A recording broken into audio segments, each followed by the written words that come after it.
Pour l'instant, la CPI, la Cour pénale internationale, s'est-elle déjà exprimée sur l'action de l'armée israélienne à Gaza? Alors, effectivement, et vous posez cette question, d'autant que plusieurs pays, l'Afrique du Sud, le Bangladesh, la Bolivie ou encore les Comores, ont saisi le procureur de la CPI. Ces pays demandent une enquête sur la situation dans la bande de Gaza. Bonjour François Dubuisson.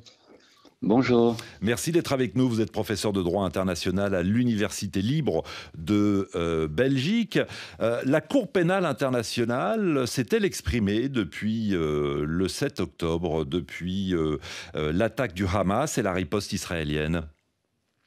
Alors, oui, elle s'est exprimée via le procureur de la Cour pénale internationale qui a fait le voyage jusqu'à Rafah fin octobre et il y a prononcé un discours.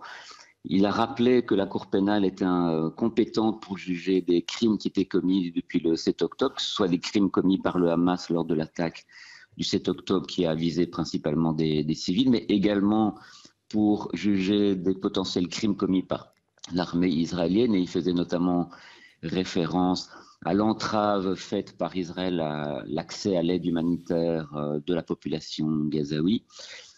Et pour bien comprendre la portée, disons, de l'action de la Cour pénale internationale, il faut rappeler que la Palestine est devenue membre de la Cour pénale internationale depuis 2015 et que suite à cela, la Cour pénale a ouvert une enquête depuis mars 2021, alors là qui portait sur des faits antérieurs remontant jusqu'à 2014, soit des crimes commis lors de précédentes guerres à Gaza, que ce soit des crimes imputés au Hamas ou à l'armée israélienne, mais également des éléments plus généraux qui caractérisent l'occupation israélienne, notamment l'installation des colonies. Et 3 ans plus tard, on en est où de cette enquête, justement, François Dubuisson?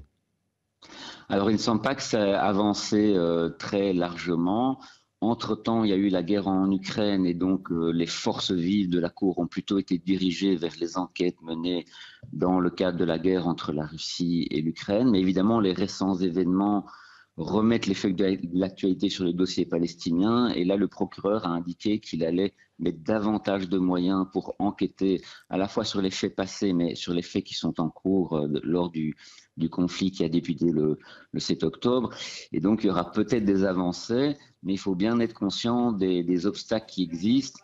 Israël n'est pas membre de la Cour pénale internationale, donc ne va pas coopérer aux enquêtes. Et d'ailleurs, Benyamin Netanyahou a toujours été clair sur ce point.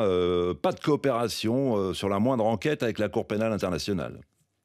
Exactement. Il avait même traité l'ouverture de l'enquête d'antisémite.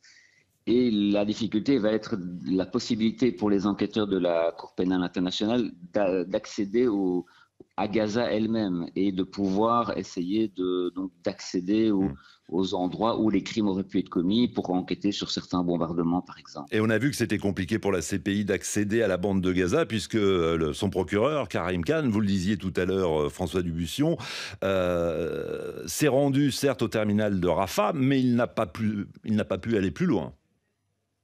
Oui, c'est ça. Alors évidemment, là, en plein combat, c'est difficile d'aller sur place, mais même lorsque la guerre se terminera, et on ne sait pas évidemment quelle en sera l'issue, on ne sait pas qui contrôlera la bande de Gaza à l'issue d'une quelconque guerre, et donc on ne sait pas dans quelles conditions il serait possible pour des enquêteurs d'accéder à Gaza, même depuis l'Égypte, puisque lors de précédentes commissions d'enquête, il y avait des difficultés d'accès, l'Égypte ne pouvant pas, par exemple, garantir les conditions de sécurité dans le Sinaï.